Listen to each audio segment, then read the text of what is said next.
Makakapanayam natin ngayon ang coach ng winning team na Taguig Stallions. Kasama ko ngayon si Coach Jaynard Orque. Coach, your hard work finally paid off. Nakapuntos din ang Taguig Stallions. Thank you, thank you.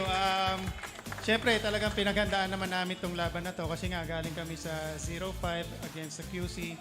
Kaya itong mga to nagsipag din. Nakompleto kami sa wakas sa training namin buong linggo. Mukhang matinding training at mind conditioning ang ginawa niyo for the past 3 weeks, Coach. Oo, sobra. Si Toto nga, nakatulog. Ang lakas ng hilik. After ng training namin, pagod na pagod. So, talagang pinaghandaan namin. Coach, naging key player niyo ngayong gabi, si Sagiped. Talaga namang ibang klase ang pinakita niya ngayong gabi. Magaling na, swerte pa. Yun nga, eto na raw talaga ang totoong Taguig Stallions. So, abangan nyo pa yung mga susunod na laro namin. Bibigyan pa namin kayo ng mas magagandang laban. Kaya abangan nyo palagi. Salamat sa lahat ng sumusuporta sa Taguig Stallion.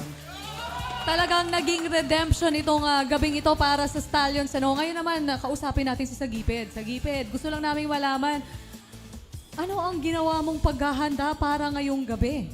Ayun, grind, training, money game, lahat ginawa ko para maganda yung pakita ko ngayong week.